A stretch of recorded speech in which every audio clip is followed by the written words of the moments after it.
Hello students, so welcome back to my YouTube channel. आज हम start करेंगे class 10th की चैप्टर नंबर 3 की एक्सरसाइज 3.3 और वो भी एनसीईआरटी कॉर्नर की। अब देखिए, कुछ बच्चे जो आज मेरे चैनल पर नए आए होंगे उन्हें नहीं पता होगा कि मैं एनसीईआरटी कॉर्नर की एक्सरसाइज क्यों बोल रही हूँ, क्योंकि मैं अपने चैनल पर आपको चैप्टर वाइज एक्सरसाइज भी कराती हूँ और एनसीईआरटी वाइज एक्सरसाइज भी कराती हूँ। और ये कराने का मेरा मेन मोटिव क्या है, ताकि आप ज़्यादा से ज़्यादा क्वेश्चंस की प्रिपरेशन कर सको, क्योंकि आप क्लास 10th में हो। और जो बच्चे अभी क्लास 10th में आए हैं उनके लिए तो ये बहुत ही अच्छा मौका है, ताकि आप सभी क्वेश्चंस को करो और आपकी स्पीड जो है वो एक्यूरेट हो जाए और ज़्यादा।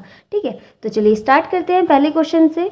निम्न समीकरणों के युग्म को विलोपन विधि से हल कीजिए। ठीक है, तो अब तक इससे पहले वाली वीडियो में अगर आपने मेरी चैप्टर वाइज एक्सरसाइज देखी होगी तो मैं उसमें प्रतिस्थापन विधि भी बता चुकी हूँ और विलोपन विधि भी। लेकिन क्योंकि हम आज एनसीईआरटी वाइज कर रहे हैं तो मैं एक बार फिर से आपको विलोपन विधि से समझाऊंगी। ठीक है, तो देखिए पहला क्वेश्चन क्या है, x प्लस के y इक्वल्स टू 5 और 2x माइनस के 3y इक्वल्स टू 4। ठीक है, तो अब चलिए इसे विलोपन विधि से करते हैं। इससे पहली वीडियो में हमने प्रतिस्थापन विधि समझी थी। ठीक है, तो आज हम क्वेश्चन करेंगे विलोपन विधि से। ठीक है,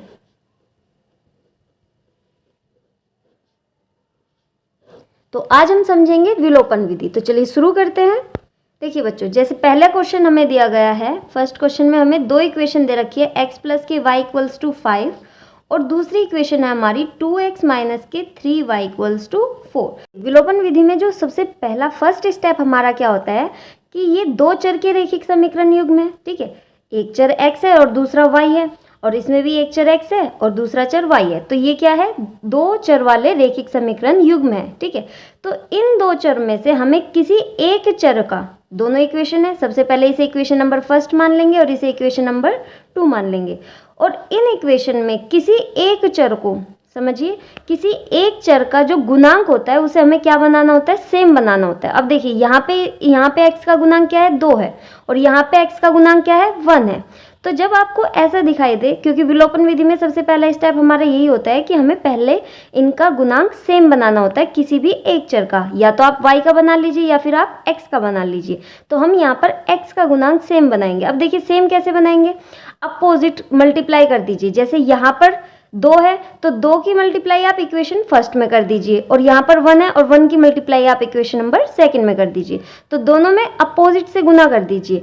अगर यहाँ पे x का गुणांक 2 है तो इस पहली समीकरण में हम गुना कर देंगे 2 से, और यहाँ पे इसमें x का गुणांक क्या है, 1 है, तो इस पूरी समीकरण में गुना करेंगे हम। तो देखिए गुना करके हमें क्या मिलता है, जब हम इस पूरी समीकरण में 2 से गुना कर देंगे तो यहाँ पर 1 के साथ 2 में गुना करेंगे तो 2x मिल जाएगा, प्लस जब यहाँ पर इसका y का गुणांक क्या है, 1 है, तो 1 में जब 2 की गुना करेंगे तो हमें 2y मिलेगा, इक्वल्स टू 5 की 2 में मल्टीप्लाई करेंगे तो 10 मिल जाएगा।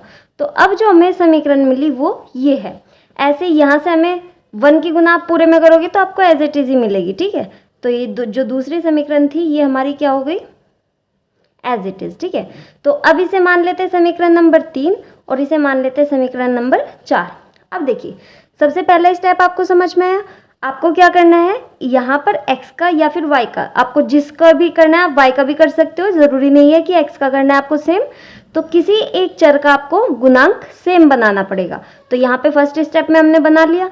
अब सेकेंड स्टेप क्या है कि पहली समीकरण में से दूसरी समीकरण को घटा दीजिए या फिर दूसरी में से पहली समीकरण को घटा दीजिए। ठीक है, तो हम क्या करते हैं, equation number first minus equation number second.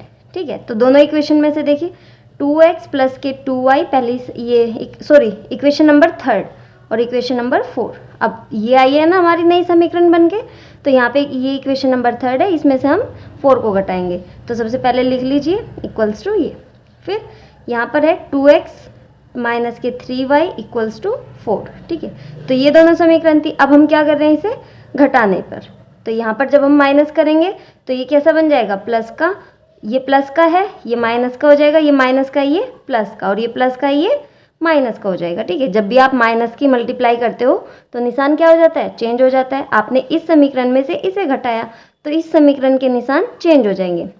अब देखिए यहाँ पर भी एक चीज़ समझने वाली है, ज़रूरी नहीं है कि आप घटाओ ही, क्योंकि कभी कभी हमारे पास क्या होता है कि निशान यहाँ पर मान लीजिए अगर यहाँ पर 2 जो था हमारा माइनस का अगर आता पहले से ही ना, हम घटाते नहीं, अगर हम जोड़ते इसे तो ये माइनस का था, तो ये एज इट इज़ हमें ये पूरा का पूरा एक चर खत्म करना होता है जो हमने सेम बनाया है। ठीक है, तो ये सेम बनाया है, तो अब देखिए जब हम ये प्लस माइनस हो जाएगा, अब ये पूरा का पूरा खत्म हो चुका है, 2 में से 2 गया, कितना बचेगा 0। तो अब हमारे पास सिर्फ एक चर बचेगा और इसी से हम इसका मान निकाल लेंगे। तो देखिए यहाँ पर प्लस प्लस क्या हो जाएगा, अब ये माइनस नहीं रहा, अब ये प्लस हो गया, तो 3 और 2 5y इक्वल्स टू यहाँ पर 10 में से 4 गए तो कितना बचेगा 6। ठीक है, अब y का मान, जब हमें y का मान निकालना है तो y को यहाँ पर अकेला छोड़ेंगे, ये इसके साथ गुना में उधर जाएगा भाग में, तो 6 डिवाइड बाय 5, तो y का मान हमें मिल गया 6 डिवाइड बाय 5। ठीक है, अब हमने एक चर का मान तो निकाल लिया, लेकिन हमें अभी x का मान भी निकालना है।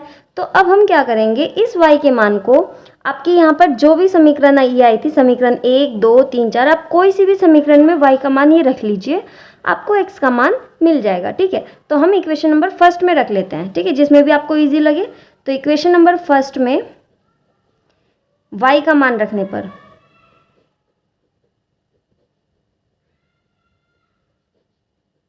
तो देखिए कितना मिलेगा y का मान रखने पर आपको। पहले इक्वेशन नंबर फर्स्ट उतार लीजिए, x प्लस के y इक्वल्स टू 5 ये थी, तो यहाँ पर x प्लस में y की जगह क्या रखेंगे 6/5 इक्वल्स टू 5। अब देखिए आपको x का मान निकालना है, तो x को आप एज इट इज़ यहीं पर रखेंगे, ये इधर प्लस का है, उधर जाके कैसा हो जाएगा माइनस का, तो 5 माइनस के 6/5। अब इसे सोल्व करने का तरीका क्या होता है, आपको सबसे पहले एलसीएम लेना होता है, तो इसके अपोन में कुछ नहीं तो 1 मान लिया। ठीक है, तो एलसीएम आएगा इसका 5, और जब 5 को 1 से डिवाइड करेंगे तो 5 मिलेगा, और ऊपर मल्टीप्लाई करेंगे तो 25 माइनस के 6। ठीक है, अब 25 में से 6 माइनस करेंगे तो कितना, तो x का मान आ गया आपका 19/5। ठीक है, तो इस तरीके से यहाँ पर हमारी विलोपन विधि समाप्त हो जाती है। अभी एक बार फिर से मैं आपको इसके स्टेप रिपीट करके बता देती हूँ। सबसे पहले विलोपन विधि में क्या करना है कि 2 चर हैं। ठीक है, 2 चर के रैखिक समीकरण युग्म में हमारे पास एक पहली समीकरण और ये दूसरी समीकरण थी। सबसे पहले हमें क्या करना है, किसी भी एक चर का गुणांक सेम बनाना है। ठीक है, और वो सेम क्यों बना रहे हैं हम, ताकि वो पूरा का पूरा खत्म हो जाए। ठीक है, सेम बनाने का तरीका क्या है, इनके जो इसका गुणांक है उसकी मल्टीप्लाई इक्वेशन फर्स्ट के साथ, और जो पहली समीकरण में x का गुणांक है उसकी मल्टीप्लाई इक्वेशन नंबर सेकंड के साथ। तो ये इस तरीके से हमारी इनकी इक्वेशन का जो गुणांक है वो सेम बन जाएगा। और फिर क्या करना है, हमें जोड़ना है या फिर घटाना है। अब वो हम यहाँ पर देखेंगे पहले कि वो जोड़कर पूरा का पूरा खत्म हो रहा है या फिर घटाकर। तो यहाँ पर जोड़कर तो हो नहीं रहा था, क्योंकि अगर हम जोड़ते हैं ना तो 2 और 2 4 आ जाता, ये खत्म नहीं हो रहा था, तो इसलिए हमने क्या किया, माइनस किया। तो तीसरी समीकरण में से चौथी समीकरण को माइनस करेंगे, तो चौथी समीकरण के जो निशान है, जो प्लस का है वो माइनस का बन जाएगा, जो माइनस का है वो प्लस का। यहाँ पर ये प्लस का था, ये माइनस का। ठीक है, तो इस तरीके से ये पूरा का पूरा खत्म हो जाता है, क्योंकि 2 में से 2 गया 0 बचेगा। ठीक है, और उसे लिखने की जरूरत नहीं है। फिर यहाँ पर अब निशान ये माइनस का नहीं रहा था, ये प्लस का हो गया था, तो जोड़ने पर हमने यहाँ से y का मान निकाल लिया था। अब तीसरा स्टेप क्या है कि इस y के मान को किसी भी एक समीकरण में रख के x का मान निकालना, और इस तरीके से आपको आंसर मिल जाएगा x और y का। ठीक है, तो ये थी हमारी विलोपन विधि। अब चलिए नेक्स्ट क्वेश्चन देखते हैं। इसी तरीके से क्वेश्चन ले लेते हैं हम, जिससे आपको और अच्छे से समझ में आ जाए। ठीक है, तो देखिए सबसे पहले ये एक समीकरण दे रखी है और एक ये समीकरण दे रखी है 2 चर वाली। ठीक है, एक x चर है और एक y, तो कितने चर हुए 2। ठीक है, आई होप कि आपको चर और अचर तो पता होगा। अगर नहीं पता है तो आप प्लीज़ एक बार मेरी इसी एक्सरसाइज की परिचय वाली वीडियो देख लीजिए, आपको पता लग जाएगा अच्छे से। ठीक है, तो चलिए स्टार्ट करते हैं। 3x प्लस के 4y इक्वल्स टू 10, तो इसे सबसे पहले हम इक्वेशन नंबर 1 मान लेंगे और इसे इक्वेशन नंबर 2 मान लेंगे। ठीक है, अब देखिए मैंने क्या बताया था आपको भी कि सबसे पहले किसी भी एक चर का जो गुणांक होता है उसे क्या करना होता है, सेम बनाना होता है। और सेम बनाने का तरीका क्या है, जो इसका गुणांक है यहाँ पर x का जो गुणांक है उसकी मल्टीप्लाई आप इसमें कर दीजिए, और जो यहाँ पर x का गुणांक है उसकी मल्टीप्लाई इसमें कर दीजिए, तो आपका सेम बन जाएगा। तो इसमें तो हम गुना करेंगे 2 से, और यहाँ पर 3 है ये, तो दूसरी समीकरण में हम गुना कर देंगे 3 से। तो हमारा जो एक चर है x का वो सेम अपने आप, उसका गुणांक अपने आप सेम बन जाएगा। तो देखिए यहाँ पर जब आप इस पूरी, और जब भी हम गुना करते हैं, अब अगर हम कोई भी चेंज करते हैं वो केवल हम एक के साथ नहीं करते हैं, वो पूरी समीकरण में चेंज होता है, ठीक है। तो इसलिए हम 2 की गुना इस पूरी समीकरण में कर रहे हैं। आई होप कि आपको ये चीज़ पता होगी। तो देखिए 3 में जब 2 की मल्टीप्लाई करेंगे तो कितना आ जाएगा, 6x प्लस में 8y इक्वल्स टू 20, ठीक है। तो अब ये बन गई हमारी समीकरण नंबर 3, इसे हम नाम दे देंगे समीकरण नंबर 3। यहाँ पर जब हम इसमें गुना करेंगे 3 की तो क्या मिलेगा, 6x माइनस के 6y इक्वल्स टू 6, ये बन गई हमारी इक्वेशन नंबर 4, ठीक है। इस तरीके से ये इक्वेशन नंबर 3 है और ये इक्वेशन नंबर 4 है। अब यहाँ पर आप देख सकते हैं कि यहाँ पर x का गुणांक क्या है, 6 है, और यहाँ पर भी x का गुणांक 6 है। तो यहाँ पर हमारा एक चर सेम बन चुका है। अब हम क्या करते हैं, या तो हम जोड़ेंगे या फिर हम घटाएंगे। देखिए ये भी प्लस का है और ये भी प्लस का है, तो प्लस प्लस तो आपस में जुड़ जाएंगे, तो यानी कि जोड़ने पर तो हमारा काम नहीं चलेगा। तो हमें क्या करना पड़ेगा, समीकरण नंबर इक्वेशन नंबर 3 को माइनस करना पड़ेगा इक्वेशन नंबर 4 को, मतलब इक्वेशन 3 से इक्वेशन 4 को माइनस करना पड़ेगा। तो लिख लीजिए इक्वेशन नंबर 3, इक्वेशन 3 है 6x प्लस में 8y इक्वल्स टू 20, और इक्वेशन नंबर 4 है 6x माइनस में 6y इक्वल्स टू 6। ये है हमारी समीकरण नंबर 3 और ये है समीकरण नंबर 4। अब हमने क्या कहा था, माइनस कर रहे हैं, तो यहाँ की जब हम इस पूरी समीकरण में माइनस से गुना करेंगे तो क्या हो जाएगा, निशान चेंज हो जाएगा। ये प्लस का ये माइनस का, ये माइनस का ये प्लस का हो जाएगा, और ये प्लस का ये माइनस का हो जाएगा, ठीक है। अब देखिए 6 में से अब ये प्लस माइनस माइनस, तो ये पूरा का पूरा हमारा हो जाता है ख़त्म। यहाँ पर प्लस प्लस प्लस, तो आएगा 8 और 6 14y इक्वल्स टू, जब हम 20 में से 6 माइनस करेंगे तो कितना मिलेगा, हमें 14 मिलेगा, ठीक है। अब यहाँ पर y का मान आ जाएगा हमारा, ये इधर इसके साथ गुना में है तो उधर जाएगा डिवाइड में, तो 14 डिवाइड बाय 14 इक्वल्स टू कितना मिलेगा, 1। तो y का मान आपको यहाँ से मिल जाता है 1। अब तीसरा स्टेप क्या था हमारा, तीसरा स्टेप था कि इस y के मान को कोई भी एक समीकरण में रख देने पर, ठीक है, रखने पर हमें क्या मिलेगा, x का मान। तो यहाँ पर y का मान किसी भी समीकरण में रखकर आप निकाल सकते हैं, ज़रूरी नहीं कि जो मैं बता रही हूँ आप उसी में रखें, ठीक है। y का मान समीकरण नंबर 1 में हम रखेंगे, समीकरण 1 में रखने पर तो देखिए कितना मिलेगा, समीकरण 1 है हमारी 3x प्लस में 4y इक्वल्स टू 10, ये हमारी समीकरण नंबर 1। तो यहाँ पर y का मान रख देंगे 3x प्लस में 4 इंटू में 1 इक्वल्स टू 10, तो यहाँ से हमें मिलेगा 3x प्लस में 4 इक्वल्स टू 10, और x की जो वैल्यू है उसे इधर की साइड ही रखेंगे, इसे अकेला छोड़ेंगे, तो ये प्लस का इधर उधर जाके हो जाएगा ये माइनस का, तो माइनस के 4, 3x और 10 में से 4 माइनस करेंगे तो हमें मिलेगा 6। x का मान निकालना है, x इसके साथ गुना में है, तो ये जो 3 है ये इसके साथ गुना में उधर जाएगा भाग में, तो जब हम इसे डिवाइड करेंगे तो ये मिलेगा हमें 2, तो x इक्वल्स टू 2। तो यहाँ से हमें x का मान भी मिल चुका है और y का मान भी मिल चुका है, तो ये है हमारा इसका आंसर, ठीक है। इस तरीके से आपको विलोपन विधि से क्वेश्चन को सोल्व करना है। अब देखिए कुछ क्वेश्चन मैं आपको घर से करने के लिए दे रही हूँ, ये आपको खुद से प्रैक्टिस करने हैं। देखिए ये दोनों क्वेश्चन आपका होमवर्क है, ठीक है। अगर आप अभी कॉपी पेन लेकर बैठे तो आप अभी इन क्वेश्चन को सोल्व करने की कोशिश कीजिए, ठीक है, तब आप आगे बढ़िए। देखिए इस क्वेश्चन को देखकर बिल्कुल भी घबराना नहीं है, ठीक है। सबसे पहले आपको इसे सोल्व कैसे करना है, इसका एलसीएम लेंगे, ठीक है, जो एलसीएम आएगा उसकी इससे डिवाइड करके ऊपर गुना करेंगे। अगर आपको ये एलसीएम लेकर सोल्व करना नहीं आता है तो आप एक बार मुझे कमेंट सेक्शन में बता दीजिए, फिर मैं आपको इसी पर एक वीडियो बनाकर समझा दूंगी, ठीक है। अब देखिए यहाँ पर आपको इसके अपोन में कुछ नहीं है तो क्या मानेंगे, 1 मान लेंगे, और इसे एलसीएम लेंगे फिर से इसका, और जो यहाँ पर डिवाइड में होगा उसे उधर गुना में पहुँचा देंगे, तो ये इस तरीके की एक समीकरण के रूप में आ जाएगा, ठीक है। और फिर आपको ऐसे ही प्रोसेस जो मैंने बताया उसके तरीके से सॉल्व करना है। चलिए नेक्स्ट क्वेश्चन देखते हैं। देखिए अब तक तो आपको समीकरण बनकर मिल जाती थी, लेकिन अब क्या करना पड़ेगा, आपको समीकरण को खुद से बनाना पड़ेगा। और बनाते कैसे है, क्वेश्चन को स्टेप वाइज पढ़कर, ठीक है। तो चलिए घबराना नहीं है, सब इजी है, आराम से करेंगे, ठीक है। चलिए पहला क्वेश्चन देखिए, निम्न समस्याओं में रैखिक समीकरणों के युग्म बनाइए और उनके हल विलोपन विधि से याद कीजिए। देखिए हमें सोल्व विलोपन विधि से ही करना है। विलोपन विधि मैं आपको बहुत अच्छे से बता चुकी हूँ, अगर आपने ध्यान से समझी होगी तो आप बहुत इजी तरीके से क्वेश्चन को कर सकते हैं। बस आपको मैं सिर्फ इन क्वेश्चंस में इक्वेशन को बनाना सिखाऊंगी और उन इक्वेशन को आपको खुद से सोल्व करना है, मतलब उन समीकरणों को आपको खुद से सोल्व करना है विलोपन विधि से। देखिए पहला क्वेश्चन क्या है, यदि हम अंश में 1 जोड़ दें, तो सीरीज वाइज हम पढ़ते जाएंगे। यदि हम अंश में 1 जोड़ दें तथा हर में से 1 घटा दे तो भिन्न 1 में बदल जाती है। यदि हर में 1 जोड़ दे तो वह 1/2 हो जाती है। यह भिन्न क्या है?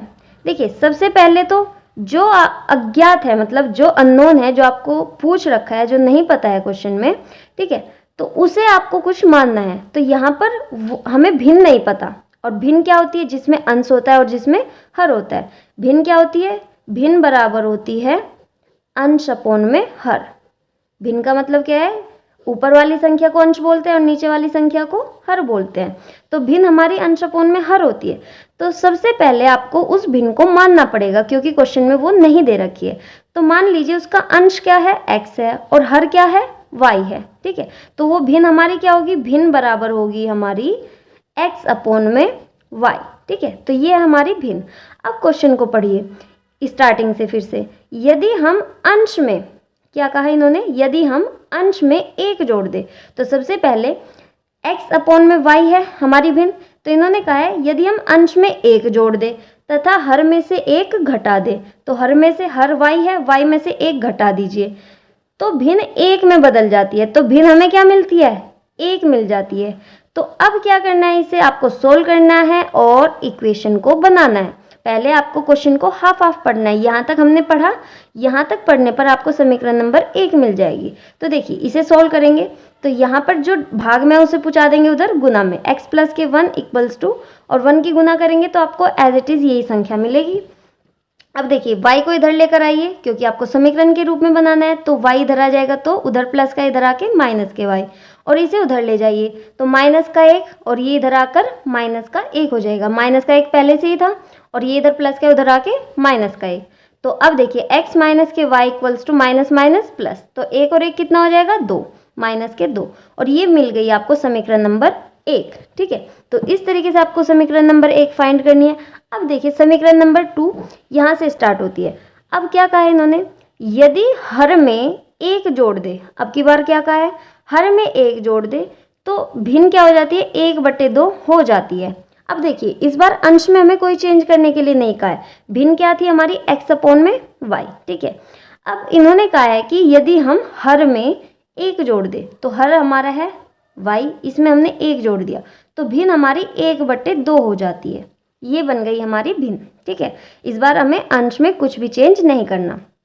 अब देखिए क्या करना है? इसे उधर ले जाइए और इस क्रॉस मल्टीप्लाई करनी आती होगी आपको। तो 2 की x में गुना करेंगे तो 2x और 1 की में गुना करेंगे तो एज इट इज़ यही संख्या में मिल जाएगी। अब क्या करना है? x और मतलब चर वाली संख्याओं को एक तरफ और अचर वाली संख्याओं को एक तरफ। तो y इधर ले आइए तो ये हो जाएगा माइनस का और बराबर में हमारा बैठा हुआ है 1, ठीक है। तो यहाँ से आपको मिल गई समीकरण नंबर 2। तो यही बस मैं आपको यहीं तक ही कराऊंगी। अब इससे आगे आपको विलोपन विधि से खुद से सोल्व करना है। 2 समीकरण अब आपको मिल चुकी हैं। अब इन्हें विलोपन विधि से सोल्व करके आप मुझे बताएंगे कि इसका आंसर क्या आता है, ठीक है।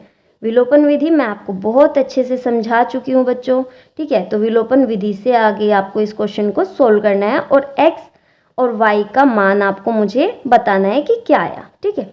नेक्स्ट क्वेश्चन देखते हैं। देखिए नेक्स्ट क्वेश्चन में क्या दिया है?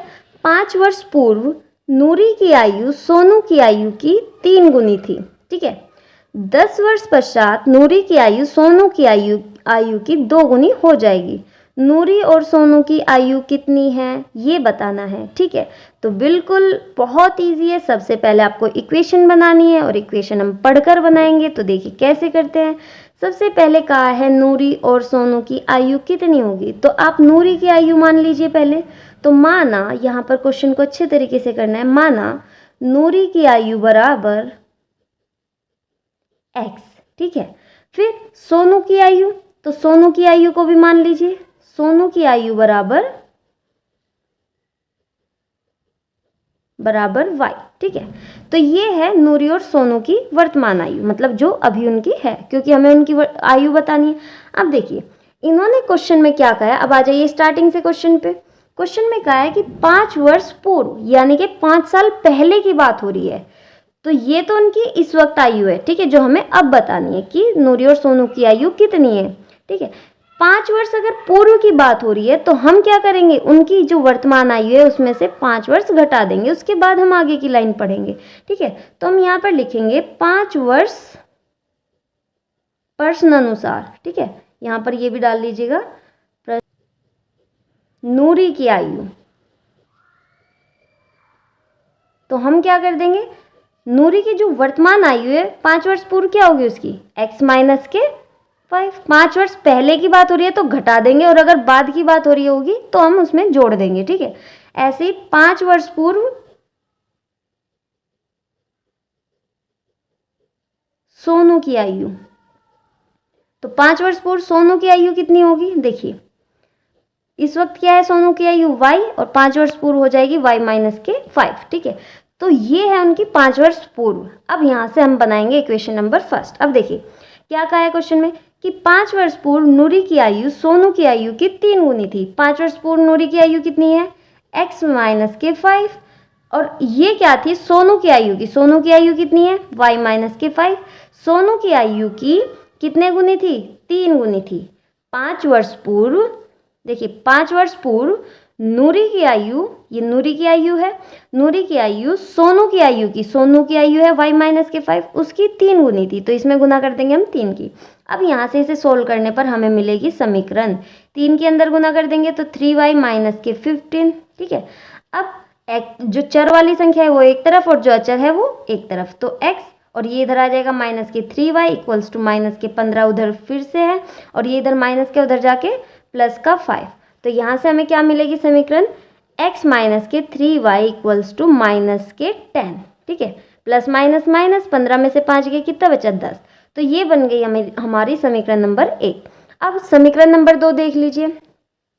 10 वर्ष पश्चात मतलब 10 वर्ष के बाद नूरी की आयु सोनू की आयु की 2 गुनी हो जाएगी। तो फिर से हमने सबसे पहले यहाँ पर 5 वर्ष पहले की बात कर रहे थे, तो हमने पहले 5 वर्ष पहले की उनकी आयु निकाली थी। अब 10 वर्ष बाद की, तो सबसे पहले हम 10 वर्ष बाद देख लेते हैं कि 10 वर्ष बाद इनकी आयु क्या होगी। तो 10 वर्ष बाद नूरी की आयु, 10 वर्ष बाद है तो यानी कि हम क्या कर देंगे, उसकी वर्तमान आयु में 10 प्लस कर देंगे, और 10 वर्ष बाद ही किसकी आयु, सोनू की आयु, सोनू की आयु बराबर y प्लस में 10। अब हम क्वेश्चन के अकॉर्डिंग चलेंगे। क्या कहा है क्वेश्चन में कि 10 वर्ष पश्चात नूरी की आयु सोनू की आयु की 2 गुनी हो जाएगी। तो नूरी की आयु यानी कि 10 वर्ष पश्चात नूरी की आयु क्या है, x प्लस के 10, ठीक है, और वो क्या हो जाएगी सोनू की आयु की कितने गुनी हो जाएगी, 2 गुनी हो जाएगी। तो सोनू की आयु में क्या कर दी, 2 की गुना। अब हम इसे सोल्व कर लेंगे, इसके अंदर गुना कर देंगे 2y प्लस के 20, और चर वाली संख्या एक तरफ और अचर वाली संख्या एक तरफ, ये इधर प्लस का इधर आके माइनस का 2y इक्वल्स टू 20 उधर से उधर पहले से ही है, ये हम इधर ले जाएंगे तो ये माइनस का 10, तो x माइनस के 2y इक्वल्स टू ये आ जाएगा 20 माइनस 10 कितना 10, ठीक है। तो ये मिल गई आपको समीकरण नंबर 2। अब आपको इसे क्वेश्चन को भी विलोपन विधि से सोल्व करके मुझे इसका आंसर कमेंट में बताना है, ठीक है। विलोपन विधि से सोल्व करना है इसमें, ठीक है।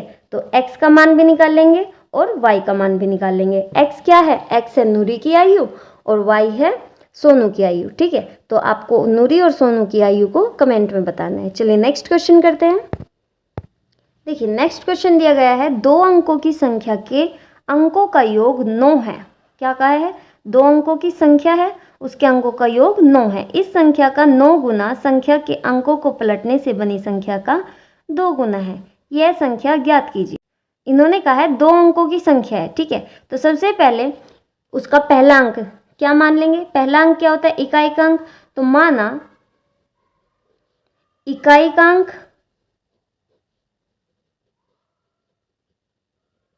बराबर x, और दूसरा होता है दहाई का अंक। तो दहाई का अंक बराबर y। अब देखिए इकाई दहाई आपको पता ही होगा, इन्होंने क्वेश्चन में 2 अंकों की संख्या बोली है। अब देखिए अगर 1 अंक की बोलते तो वो तो 9 होता, ठीक है, तो हम उसमें 2 संख्याएं तो मान नहीं सकते। अब इन्होंने कहा है 2 अंकों की। अब देखिए 2 अंकों की संख्या कैसे स्टार्ट होती है, जिसमें 2 अंक हो। पहला अंक क्या होता है, इकाई का, दूसरा अंक होता है दहाई का, तो इसलिए हमने इकाई का अंक x मान लिया और दहाई का अंक y मान लिया। अब देखिए क्वेश्चन में कहा है कि 2 अंकों की जो संख्या है, तो सबसे पहले संख्या भी मान लीजिए।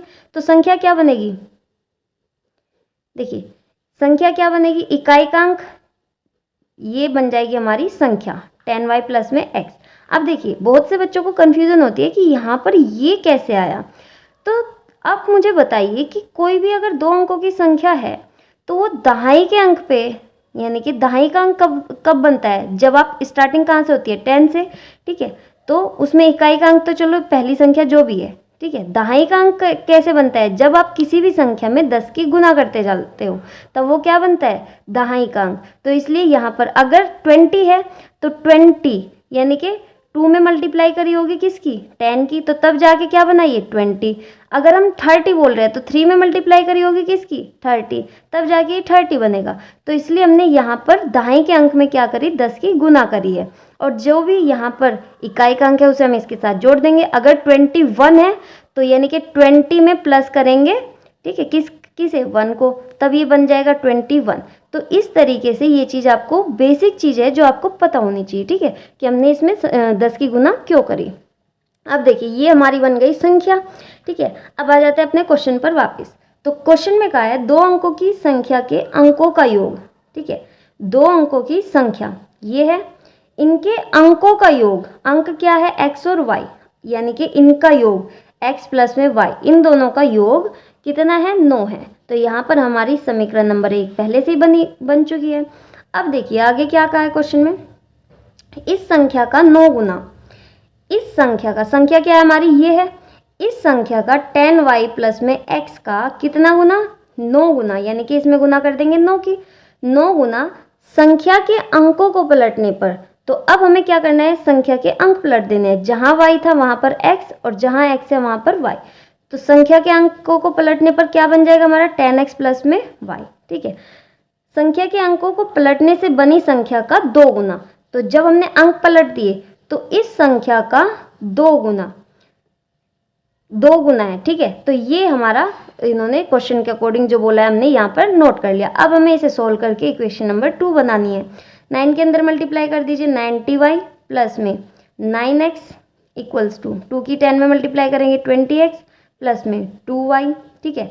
अब क्या करना है, हम इसमें 90y 2y इधर ले आइए, माइनस के 2y, 9x पहले से इधर है, इसे इधर ले आइए, माइनस के 20x हो जाएगा और बराबर हमारा कुछ नहीं बचा, 0, ठीक है। अब देखिए 90 में से जब आप 2 माइनस करोगे तो कितना मिलेगा, ये मिल जाएगा आपको 88y प्लस में जब आप 20 में से 9 माइनस करोगे तो आप मिल जाएगा आपको 11, ठीक है, 11x इक्वल्स टू 0। अब देखिए इस इक्वेशन को आप छोटा बनाने के लिए एक काम और कर सकते हैं। अगर आप इस पूरी समीकरण को 11 से डिवाइड कर दें, ठीक है, मल्टीप्लाई नहीं करनी, डिवाइड करनी है, क्योंकि डिवाइड करेंगे तो देखिए यहाँ पर डिवाइड, जब आप इसे 11 से डिवाइड करोगे तो 8 आंसर मिलेगा, इसे 11 को 11 से डिवाइड करोगे तो 1x मिलेगा इक्वल्स टू, इसे डिवाइड करने पर 0 ही मिलेगा। तो ये बन गई आपकी इक्वेशन नंबर 2। देखिए इसे x को स्टार्टिंग में लिख लीजिए, कोई फर्क नहीं पड़ता इससे, इक्वल्स टू, तो ये बन गई आपकी इक्वेशन नंबर 2। अब देखिए मैंने आपको इक्वेशन बनाकर दे दी है, अब आपको विलोपन विधि से मुझे इसका भी आंसर बताना है, ठीक है। विलोपन विधि मैं आपको समझा चुकी हूँ, बार बार क्वेश्चन उससे कराने का कोई फ़ायदा नहीं है। आप खुद से x और y का मान निकालिए, ताकि इसी से आपकी प्रैक्टिस बहुत अच्छी हो जाएगी, ठीक है। जो जो क्वेश्चन मैं आपको दे रही हूँ ना घर से करने के लिए, ये होमवर्क है आपका, ठीक है। जब तक आप खुद से प्रैक्टिस नहीं करोगे तब तक आपसे नहीं होगा, ठीक है। अगर आप सिर्फ वीडियो देख रहे हो तो उससे काम नहीं चलेगा, जब तक आप खुद से प्रैक्टिस नहीं करोगे तब तक कुछ भी हल नहीं होने वाला है बच्चों। चलिए नेक्स्ट क्वेश्चन देखते हैं। मीना रुपये 2000 निकालने के लिए एक बैंक गई। उसने खजांची से 50 रुपये तथा 100 रुपये के नोट देने को कहा, ठीक है। मीना ने कुल 25 नोट प्राप्त किए, ज्ञात कीजिए कि उसने 50 और 100 के कितने नोट प्राप्त किए। देखो अभी तक हमें ना तो 50 का पता है ना ही 100 के पता है कि कितने नोट थे, ठीक है। तो सबसे पहले हम क्या मान लेंगे कि माना 50 रुपये के नोट कितने हैं, x है, और y जो 100 रुपये के नोट है वो कितने हैं, y है। ठीक है, मैंने आपको बता रखा है कि सबसे पहले जो नहीं दे रखा है उसे आपको मानना है। तो क्या करेंगे आप, माना ₹50, ठीक है, के नोट बराबर x और ₹100 के नोट बराबर y। ठीक है, टोटल उसने कितने नोट प्राप्त किए, यहाँ पर देखिए मीना ने कुल 25 नोट प्राप्त किए। ठीक है, 25 नोट प्राप्त किए, यानी कि इन दोनों को जोड़कर x प्लस के y टोटल कितने नोट हैं, 50 के नोट दोनों को जोड़कर कितने हैं, 25। ठीक है, तो ये बन गया आपकी समीकरण नंबर 1। और उसने टोटल कितने रुपए निकाले, देखिए मीना ₹2000 निकालने के लिए बैंक गई थी। कितने निकालने के लिए गई थी, 2000। ठीक है, तो अब देखिए उसने 50 के कितने निकाले, 50 के नोट हमने क्या माना था, x, और 50x प्लस में 100y इक्वल्स टू 2000। टोटल उसने कितने निकाले, उसने 2000। तो ये बन गई आपकी समीकरण नंबर 2। और आप एक काम और कर सकते हो, इस पूरी समीकरण को 50 से भी डिवाइड कर सकते हो। ठीक है, तो जब आप 50 से डिवाइड करोगे तो यहाँ पर x और प्लस यहाँ पर 2y इक्वल्स टू ये आ जाएगा 40। ठीक है, तो ये मिल जाएगी आपको समीकरण नंबर 2। इसे मत मानिए आप समीकरण नंबर 2, डायरेक्ट इसे मानिए। ठीक है, तो अब इन दोनों समीकरणों को आपको विलोपन विधि से हल करना है। बहुत सिंपल क्वेश्चन है। ठीक है, विलोपन विधि मैंने आपको समझा दी, तो x और y का मान आपको इसका भी निकालना है। देखिए ये जो लास्ट क्वेश्चन है, अब इसकी समीकरण आपको खुद से बनानी है और ये कंप्लीट क्वेश्चन आपको खुद से करना है। ठीक है, मैंने आपको बहुत अच्छे से समझाया है। सबसे पहले क्या करना है, आपको एक एक लाइन को ध्यान से पढ़ना है कि क्वेश्चन में क्या दे रखा है, और जो अननोन है, जो आपको नहीं पता, जो पूछ रखा है क्वेश्चन में, उसको आपको मानना है। ठीक है, उसे आप सबसे पहले x मान लीजिए या फिर y मान लीजिए, फिर उसके बाद आपको लाइन पढ़कर क्वेश्चन को सोल्व करना है। आज की वीडियो हम अपनी यहीं पर समाप्त करते हैं और आज ये चैप्टर भी हमारा यहीं पर खत्म हो जाता है। ठीक है, इसके बाद हम नेक्स्ट चैप्टर स्टार्ट करेंगे। तो मिलते हैं आपसे नेक्स्ट वीडियो में। अगर वीडियो आपको पसंद आई हो तो प्लीज़ मेरी वीडियो को लाइक शेयर कीजिएगा और चैनल को सब्सक्राइब करना मत भूलिएगा।